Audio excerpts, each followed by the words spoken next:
interesting. And I'll be talking about the very sad departure of a beloved, if slightly eccentric AI expert, Graham. Oh, you shouldn't have, Mark. You shouldn't have. Yeah, well, I haven't. Oh. Anyway, today, of course, is a very special episode because it's your final show, Graham.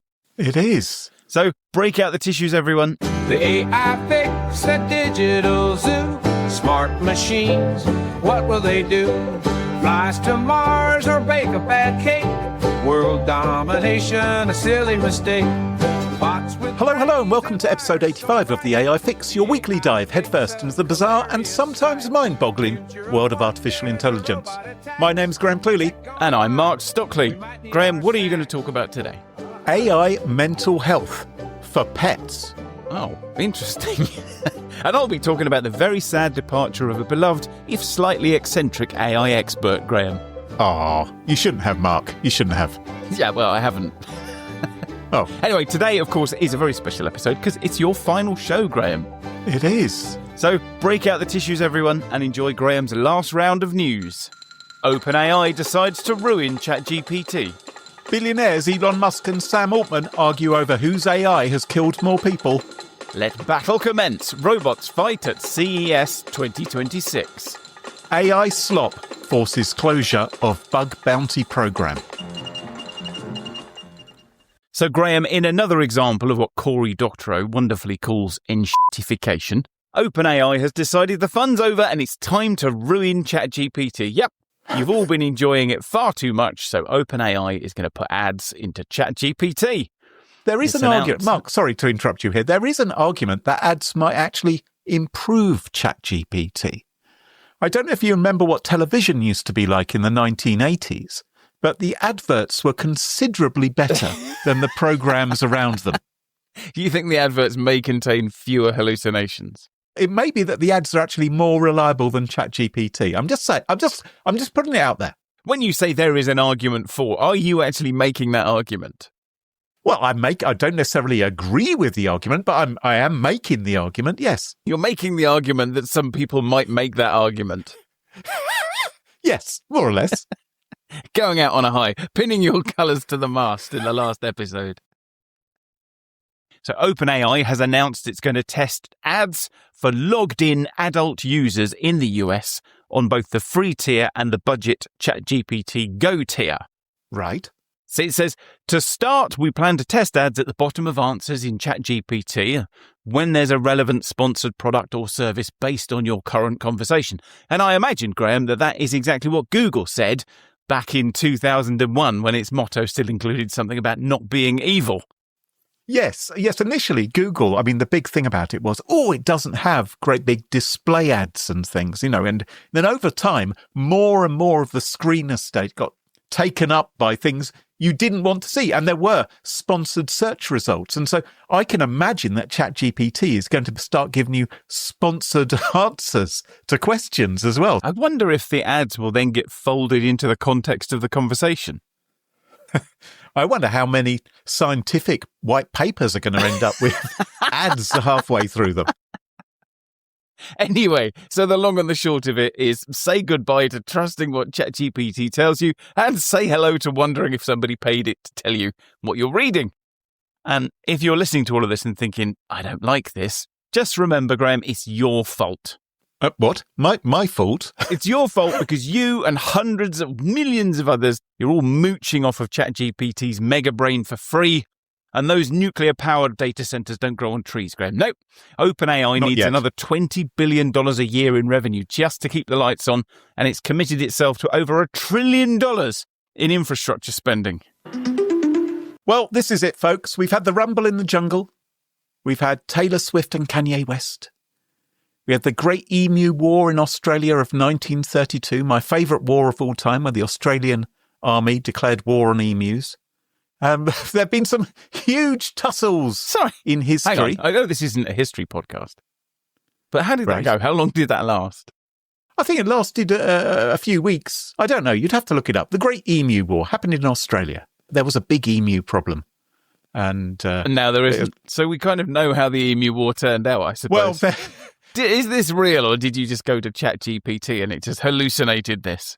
the boss of the emus, a guy called Rod Hulley, eventually fell off his roof while fixing his TV aerial. And so they lost their impetus after that. But anyway, there have been some huge tussles in history, but now we've got the big one. Yeah. Sam Altman versus Elon Musk.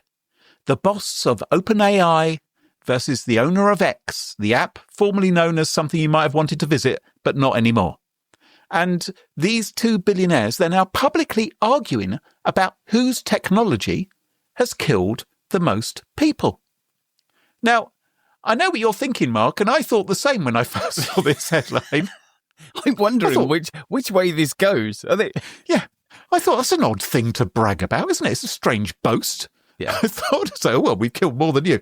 But, it's 2026, so anything goes. I wouldn't be that surprised. Are they talking deliberately or unintentionally as well? Because, I mean, they're going to plug Grok into the Pentagon. Presumably its mission at the Pentagon is to kill as many people as possible. Yes, you would think so. Not wanting to put too fine a point on it, but that is why it's called the Department of War. Yeah, that is the objective of the mission, isn't it? Yeah. So Elon Musk, it seems, he kicked off this argument by warning his devoted followers not to use ChatGPT. And he cited 9 deaths that had occurred as a result of ChatGPT use. I guess there would have been a bit of AI psychosis there. Maybe there would have been some bad health decisions, bad medical advice, perhaps that sort of thing. Anyway, Sam Altman, he wasn't going to let that lie, and he immediately fired back. It's like handbags at dawn, this. Yeah. He immediately fired back with, more than 50 people have died from crashes related to autopilot in your Teslas. Oh, good Lord. Yeah. So imagine being so wealthy. Imagine being a billionaire so powerful that your idea of a Tuesday morning is comparing fatality statistics with your nemesis on Twitter. But that's what happened. It's like, my chatbot only induced 5 suicides. Oh, well, my self-driving cars have ploughed through dozens. Also, in the interests of fairness. Yes. Elon Musk's autopilot is travelling at 70 miles an hour down a motorway. This is not an apples to apples comparison, is it? Like, ChatGPT is fairly static. There's a limit to its ability to engulf you in flames in a way that a Tesla is not restrained by. I can see you're a bit of a fanboy, Mark. I'm just trying to be fair, Graham. I'm just trying to be fair. You've decided where you're going to go on this one? Yeah, it's a bit like saying, your paperclip has killed fewer people than my handgun. Well, of course, there is this $100 billion lawsuit happening between Musk and OpenAI. But it's a difficult one for him to argue, of course, because plenty of times he has lauded his own bikini-removing AI Grok as being the greatest because it's not restricted by sort of common decency and values. And he complains ChatGPT is too restrictive. But then he's complaining when it's too relaxed and allowing a few people to die. So you can't have it both ways, Elon. You can't have it both ways. Anyway, don't wrestle with pigs. You'll both get dirty. Yeah. And the pig likes it as well. Anyway, Graham, for months we've been watching videos of macho humanoid robots showing off their kung fu fighting moves. We all know that every robot company in the world has converged on exactly the same marketing strategy. But you know what, Mark? Yeah. If these marketing people really wanted to impress me, wouldn't they be bragging about how many deaths their kung fu kicking robots it will come, Graham. I'm sure it will. Because the kind of person who wants a robot that can do kung fu, they probably are going to be a bit impressed if they begin to inflict some serious harm, right? Anyway, some of these robots, especially Engine AI's enormous T-800, which is named after the Terminator, they actually look properly handy. I mean, this is a way of demonstrating that they're sort of flexible and strong and things like that. Yeah. But the T-800 in particular does actually look quite dangerous. But as they say with boxers, it's easy to look good in the gym, but the question still remains, can these robots actually fight? Well, in early January, on the fringes of the enormous tech trade show, CES 2026, 2 robots finally gave us the long-awaited answer in an ultimate fighting robot match. Graham, I want you to look at the video and I want you to remember those words, ultimate robot fighting match. 3, 2, 1, fight! Okay, so we got one with blue gloves and one with red gloves, and they're sort of swinging punches, but not connecting with each other very well.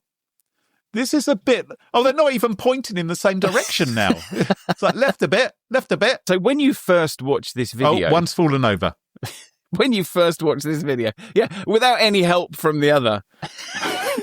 The other one is continuing to throw punches at where the robot would be if it was standing up. So what we've got here is a pair of child-size... The one with red gloves just fell over the one that was on the floor. It's a double knockout. So what we've got here is two child-sized robots trying to knock 7 bells out of each other, and it looks hopeless. It's the boxing version of watching 5-year-olds play soccer. They're all just sort of running around in a lump, not knowing what they're doing. And it looks amateurish, and I was watching this and I was preparing to make all sorts of jokes about the state of robotics. And then you realise the robots aren't actually doing anything at all. No. There are people teleoperating these robots. So the reason the robots look so awful is because the humans have no idea what they're doing. Right, Mark, Curl. I'm sure you're familiar with Curl. Oh, I am, yes. Yep. It's an open source tool beloved of command line nerds. For those of you who aren't blessed to own a neck beard, Curl is a tool that lets you download and upload data from servers. Like, it can drag down the contents of a web page, for instance. Yeah. And like many other programs, it has a bug bounty program. Oh, yes, it does. Famously.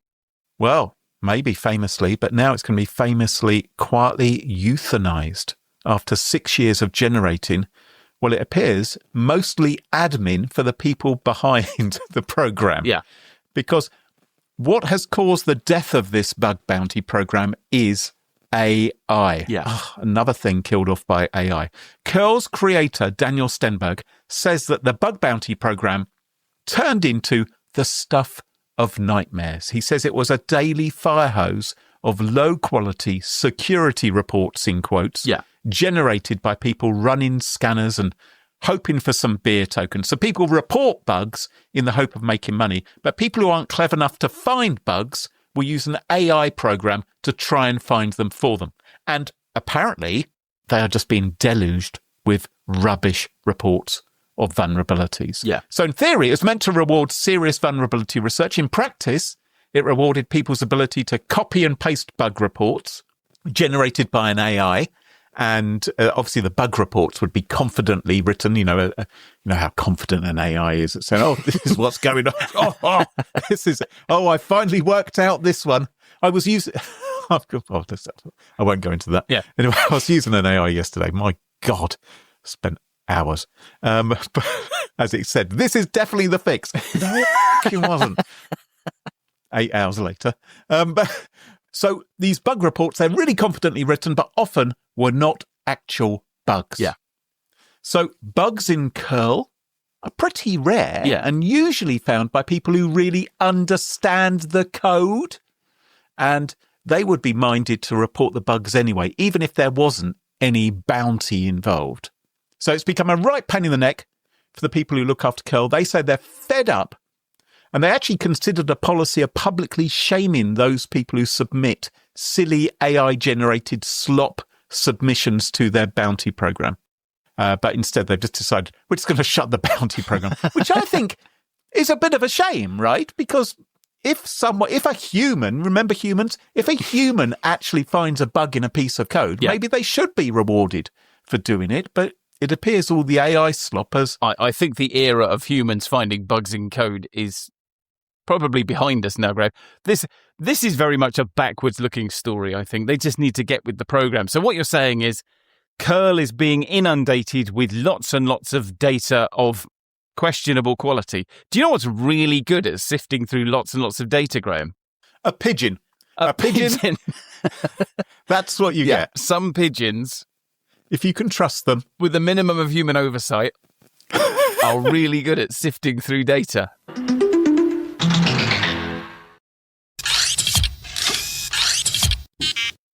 Now, Mark, as you mentioned, the CES show that was recently held in Las Vegas, it didn't just have really bad robot boxing matches. I think in a recent episode, actually, we talked about some of the marvellous AI gadgets and devices that were on show, some of which were so advanced, so revolutionary, that humanity hasn't yet realised that it even needs them. I mean, they're that ahead of the curve.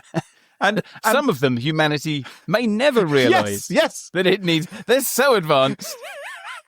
And because the techies and the marketroids at these companies are visionaries. Yeah. And now, admittedly, they're visionaries with an obscene amount of venture capital for what is, after all, an AI-powered sink plunger or lunchbox or whatever it is that they're selling. Yeah. But regardless, the point is that you and I are mere meat sacks. And we haven't woken up to how much we need some of these devices in our lives. Sorry, I don't know why, but I was just reminded of a pair of headphones that we looked at a few months ago. Do you remember there was a pair of AI-powered headphones that told you when someone was interrupting you? Yes, the telepathic ones. I hadn't realised that my phone was interrupting me and that was causing me to not focus on what I was doing. But my headphones have now informed me that my phone has interrupted me and caused me to lose focus. And I can see a chart of how much focus I've lost, which I'm now looking at the chart. So I've lost focus again. Do you remember when PC speakers in the 1980s, you'd have them plugged into your computer, and if you happened to receive a phone call, if there was an incoming phone call, the speakers would know before your phone actually rang, or if it was receiving a text message. That's what those headphones were like. It's like it's warning you that there's an incoming message. It's like, you didn't really need that warning, did you? Anyway, CES has wrapped up now. Yep. And amidst the usual cavalcade of TVs you don't need and fridges that judge your eating habits and robots that people promised absolutely won't strangle you while you sleep, we were treated to something rather special. Robot therapists for your pets.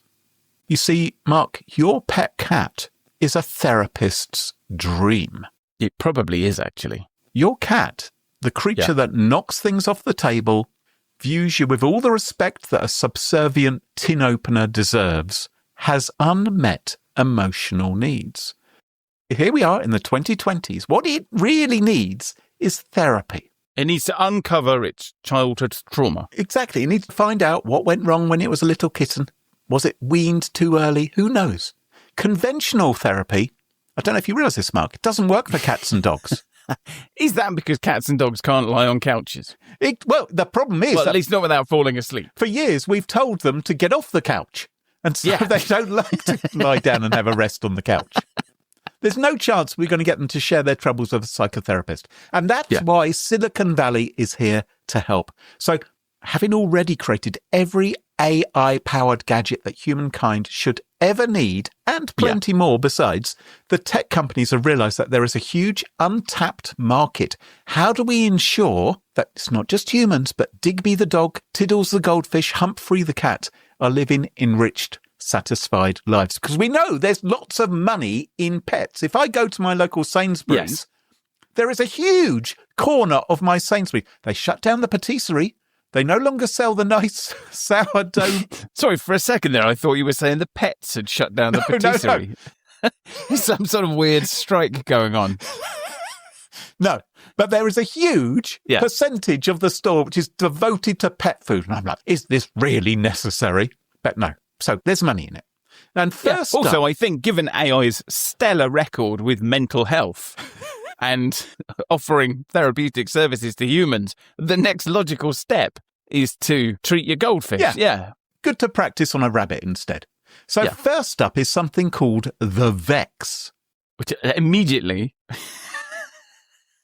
conjures up the very opposite of what I would imagine a therapist would want to do. Yes, you don't want to be vexed, do you, by a therapist? But yes, the Vex, it sounds like an alien species from Babylon 5, but it's actually made by a new company called Frontier X.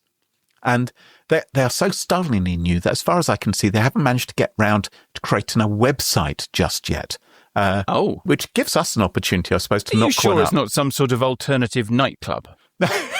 Frontier X. It could Come be. to Frontier X for our Friday night Vex event. It sounds like a 90s boy band as well. It could be one of those. You'd think they'd have a website. They could at least knock something up in Squarespace if they're capable of making an AI pet therapist. But no, they've concentrated their efforts on making the ultimate animal psychiatrist rather than wasting time with cascading style sheets. I have to say, having spent quite a lot of time with cascading style sheets on my website recently, I do feel like I could... You felt like turning to a therapist. Yes. Now, I'm not being completely fair. They do have an Instagram page. Okay. So that's great. Frankly, for me, that qualifies as a company these days. If I see they've got an Instagram page, yes, take my $500. I think that also shows that they know a thing or two about their audience. Well, they are really brimming with confidence, and they're going to be taking pre-orders soon for the Vex, months before there's any evidence it will ever even ship.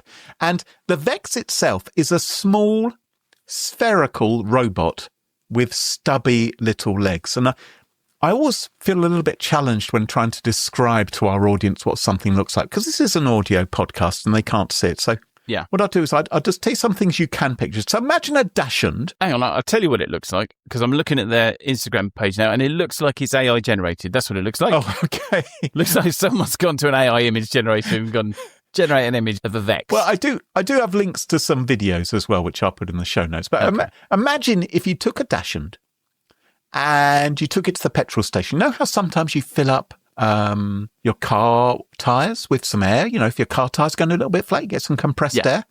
So imagine putting that air into a dachshund, and so it sort of plumps up a bit and its legs become even more stubby. And then dip it into hot molten plastic to give it a hardened shell. And that, I think that's quite a good description, actually. That is what the Vex looks like. Also, if you do that to your dachshund, it will need therapy. That's true. Yeah. So this Vex thing, it rolls around your house. It follows your clinically depressed cat or dog. It films its dour, miserable existence from a very low angle, which the company describes as capturing footage closer to your pet's perspective. Yeah. You too can imagine what it feels like to see the world through the eyes of something that normally drinks out of your lavatory. But the Vex, it doesn't just stalk your pet around the house, filming what it gets up to. It also uses AI to automatically edit all the footage into what Frontier X calls moving narratives and shareable stories. So this thing is stalking your pet? Yes. And then putting unsolicited video on social media about your pet? I think the problem is for a cat to use its paw to tick that box which says, yes, I'm comfortable sharing this on social media. I don't think cats are covered by GDPR. There's a loophole here. So this robot's going to spend 8 hours following your cat around. It's filming them sleeping on a radiator. Yeah, sleeping on a different radiator. Staring at a wall. Yeah, going back to the first radiator. Quite often licking itself. And then an AI is going to edit this raw footage into something that is designed to get you more Instagram followers. And this, they say, is going to make your pet feel better about its monotonous humdrum existence, because it's going to have this little robotic pal chasing it around. Because we all know, again, social media famously good at improving people's mental health. Yeah. Now, in case you're worried, Frontier X assures us that the Vex has safety protocols. Worried about what exactly? Well, it says it will trigger automatic shutdowns if aggressive behaviour is detected. Now, what they don't... Sorry, is it automatically shutting the pet down if behaviour, like aggressive behaviour is... This is the thing. Is it armed? Well, interestingly... Self-defence. It does appear to be armed, because what it has is a laser... Oh. And it has, yes, which I think is meant to play that game you can play with cats, you know, where you sort of get them to chase the little laser pointer. But who knows what the power of this laser is? And also, it can harpoon the pet with treats like nibbles, pet nibbles and things. So you sort of spit them out, get to feed them. Look over there. By the way, the Vex has a bigger brother. Oh. According to Frontier X, has this larger sibling with a screen for a face, basically an iPad. Yeah. Designed for humans, which can roll around. It's called the Aura, and it follows you around your home. It reads your facial expressions, your body language to assess your emotional state. It engages you in conversation using large language models. Presumably, it also films you sleeping on the radiator, staring at the wall, sleeping on another radiator, and all the rest of it. Now, in what I can only describe as an abject failure of imagination, Yeah. Another company has also entered this crowded AI for pets market. And they've called their device the Aura as well. So Tuya Smart's Aura robot, Right. completely different product, was also launched at CES, presumably before anyone had the sensible idea of doing a trademark search to see if the name has already gone. It is specifically for pets, and I'm going to read you a direct quote from their press release. Yeah. I think this is worth it. It says it uses behavioral analysis and sound recognition to accurately interpret a pet's emotional state, whether excited, anxious, lonely, or relaxed. Presumably also, if it's a cat, also to tell if it's just pissed off, which will be the norm. So we've built this AI which can determine whether a cat is anxious or relaxed. But the thing is, cats have exactly one emotional state. You're a cat owner, Mark. Yep. Plotting. That is it. Cats don't have any other emotion. They're just, It's just a question of scale. Well, are they plotting to tip a glass of water over your laptop? Is it your eventual demise? But this robot can send real-time emotional reports directly to the owner's smartphone. So your phone will now buzz to inform you that Mr. Jinx is experiencing elevated anxiety at 2:47 in the afternoon. Now, that's all very clever, if indeed complete cobblers. Yeah. Is it though? Well, yeah. What are you going to do with that information? Are you going to leave work? Are you going to reschedule the board meeting so you can FaceTime your cockapoo? Words I never thought I'd say. You see, I thought you said at the beginning, this is about doing therapy for pets. So what you're saying is that this pet therapist doesn't actually do any pet therapy. What it does is it goes, your pet's a bit sad, it needs a bit of therapy. Your pet needs therapy because of me. Well, I think it's meant to entertain. It's meant to be its little buddy. It's like, hey, do you remember when Scrappy-Doo joined Scooby-Doo? And Scooby-Doo was ruined forever. I think this will be a little bit like Scrappy-Doo showing up and everyone be like, for God's sake, do we really need him around the place? That's how I'd feel if I was a cat. Yeah. Anyway, as I said, these devices can project nibbles at your pets to keep them entertained. They can engage in laser play. Yeah. They can simulate pet sounds as well. And also they've got those expressive sort of cartoony sort of eyes on the iPad and things. So you can apparently make meaningful eye contact with your Labrador. They've hollowed out part of the body of the Tuya Aura robot. So your cat can actually climb inside and ride around in it. Now, now you're talking. My suspicion is your cat will be keener to jump inside the microwave than it will to jump inside this thing. Unless it thinks it's going to take over the world. This is the other thing, because apparently you can connect to an extensive developer ecosystem and reprogram this. So now I'm imagining this evil cat taking over this thing. Oh my goodness, it'd be like the Mekon floating around, won't it? It'd be zapping us all with its laser. The cats are like, finally a technology stack of our own. Now we can make real our ambitions. So we all know where this is going. Yeah, I know where this is going. Because I've met my cats. Well, forget the animals. Yeah. Because way back when, in an early episode of The AI Fix, we spoke about Apple co-founder Steve Wozniak. Oh, yes. Who predicted that if robots take over, humans might be kept as pets. He reckoned it was good news because robots will want to conserve us. He thinks... Yeah, it was better than the alternative is what he was saying. Yes. You know, humans did a great job, didn't they, conserving nature? I mean, just look at the dodo and... Yeah, we've conserved essentially 3 or 4 species, haven't we? Yes, look what the Australian Army did to the emus. So maybe we need to be careful, you know, not to mock these AI robots that are looking after our pets, because maybe we actually need to realise we could be the next ones in the firing line.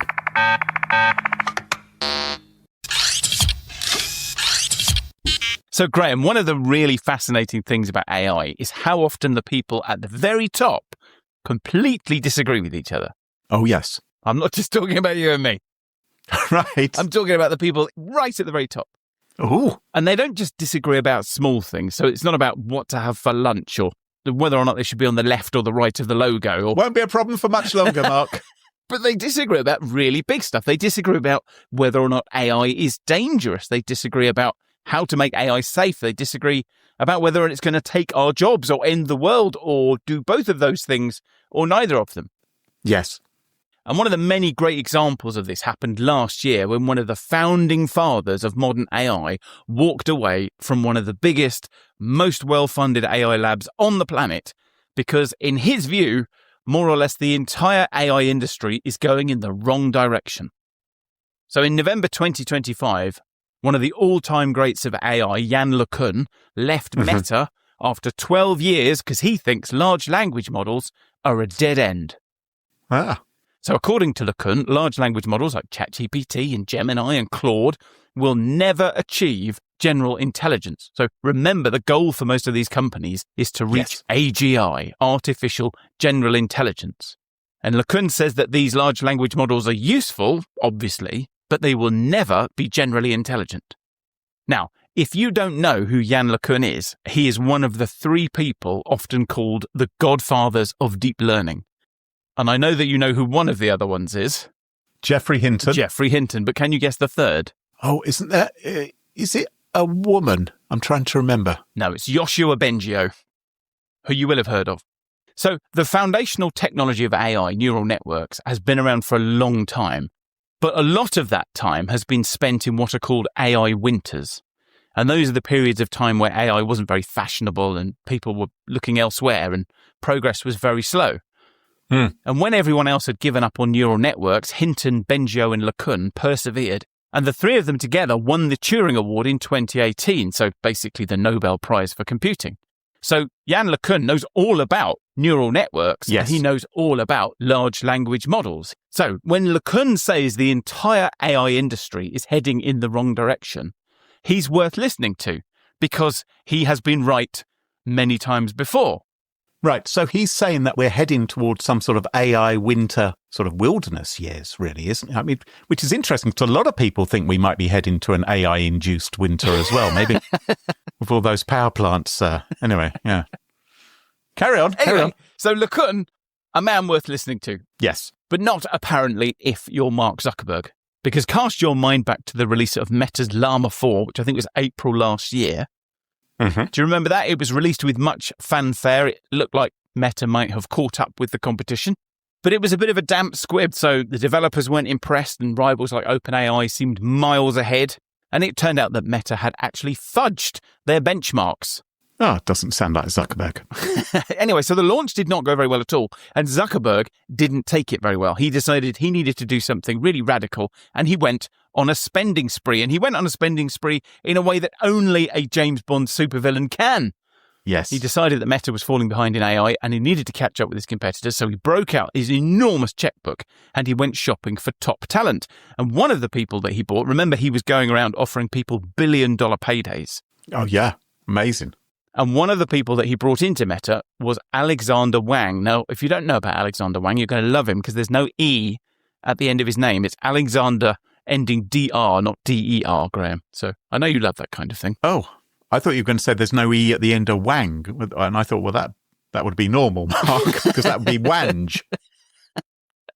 So Alexander Wang was the 28-year-old founder of Scale AI. 28. And in June 2025, Zuckerberg paid $14 billion for a 49% stake in Scale AI, and he made Wang the head of a new division called Superintelligence. And he made Wang Yann LeCun's boss. Oh. And I remember looking from the outside thinking, I've seen things like this in business before. This is an untenable situation. A 29-year-old hotshot is going to be in charge of a 65-year-old storied researcher. This is only going to go one way. Yes. And consider the fact that Yann LeCun had been very vocal already at that point about large language models being a dead end.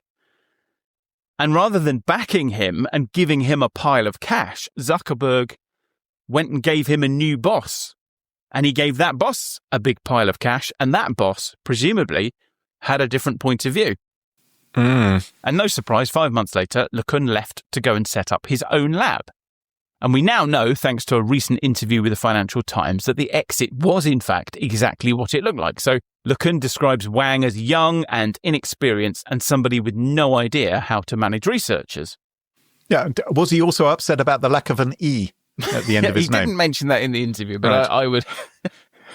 Because I think the typical 65-year-old, and speaking as someone who's not that far off, would Closer to LeCun than Wang, I yes, think we can say. Would be equally upset about that sort of thing, yes. Anyway, the real issue, it wasn't that he was young and inexperienced. It wasn't even that he didn't have an E. It was a fundamental disagreement about where AI should go next. Right. So we look at the world of ChatGPT and Claude Code and drones and kung fu fighting robots and every other AI we've ever used, and we're amazed. We see world-changing technology, perhaps even disaster. But LeCun sees a technology that's fundamentally limited, a dead end, a technology that won't even get us to AGI, never mind superintelligence. And it's hard to grasp that given the exponential progress that we're seeing. But his argument actually makes a lot of sense to me. And it goes like this. So large language models are models of language. They're neural networks that have learned the underlying relationships between fragments of words in almost every bit of text that humans have ever written down. And they use that understanding of language to predict the next word and the next word and the next word and so on. Yes. And however clever the AI is, its understanding of the world is rooted in things that people have written. And that, when you think about it, is a very limited window on reality. So imagine growing up in a cell and learning about the world from books, but never going outside or ever having direct experiences. Yeah. You might be able to talk about the world convincingly, but you don't really understand it. And that's where we are with LLMs. They're convincing. God knows they're convincing. And they are fantastically useful because they have these vast cavernous memories, but they don't really understand. And without understanding, they can be a super memory, but they can't be a super intelligence. So compare how an LLM learns with how a child learns. So a child doesn't learn about the world by reading billions of web pages or even looking at billions of TikTok videos. No, well, you'd be surprised, Mark, but yes. I mean, they can try, but that isn't actually how it works. No. So a child learns by looking around and by touching things and by watching what happens. So every time they lick a window or they touch a hot stove or they drop their food on the floor, they're effectively doing an experiment. And over time, those experiments build a model of how the world works. They don't learn physics and cause and effect and object permanence by listening to podcasts. They learn it from direct experience. Yeah. Some of us, still in our adulthood are still learning this way. I mean, we will be experimenting, licking the stove and... Exactly. You're never too old to stop Pioneers. learning. Yes. Yeah. Anyway, the experience of licking stoves turns your neural network, your human brain, into what Yann LeCun calls a world model. And he thinks that our artificial intelligences should be world models too. Yep, makes sense. So after Yann LeCun left Meta, he started a new company called Advanced Machine Intelligence Labs, and it's going to build world models using a technology called VJEPA. That's V-JEPA.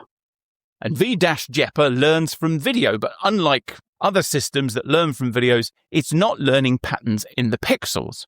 Instead, it's trying to understand how things actually work. So it's looking at the objects in the video and it's studying how they move and what happens when they collide with things. So like a child, it's building a model of the world and predicting what happens next, but it's doing it based on physics rather than on surface patterns. Okay, that is fascinating, Mark. Yeah. Are they being careful about the kind of videos which this AI is watching? Because I remember snuff movies used to be a bit of a problem, didn't they? I was racking my brains as you were talking, thinking, where he's going to go somewhere that I'm not expecting, but where is he going to go? And I formed an opinion, Graham, about what kind of videos you might be talking about, and I thought, this is getting a bit edgy. And then you went to snuff movies. Are you about to make some sort of final episode confession? No. I've never filmed one or anything like that, or acted in one. But you're sufficiently worried about them that you think that Yann LeCun might be feeding them to his AI. I'm just saying there is an awful lot of information out there in video form, which maybe we wouldn't want to train somebody on. Not only are there obviously videos of horrendous things happening, but there's also videos which have extraordinary CGI effects of crashes and things which would never happen in the real world of physics. And of course, you've got all those AI slop videos. I saw Barack Obama slapping Donald Trump around the face and giving him a talking to yesterday. And it's like, oh, did this happen? Oh, no, it didn't. But you could learn a lot about cause and effect from watching that video, I'm sure. That's going to be the problem. I mean, do we need an age limit? Well, people are talking about having an age limit on social media. Maybe we need to have some sort of kind of controls about AI watching social media videos because of what they might learn from them. There's just something that tells me that Yann LeCun is not subscribing his VJEPA models to TikTok, Graham. So, Okay. Okay. But maybe if he employed some 28-year-olds without the proper number of E's in their names, then maybe those people, you have to watch his staff as well. Yeah. So it learns from video. It's not looking at pixels. It's actually looking at the objects and what happens and how they interact. So it's trying to actually make a model of the world in the same way that a child would. So on the one hand, Graham, we've got OpenAI, Meta, Google, Anthropic, and more or less everyone else betting on the path to AGI running through language models.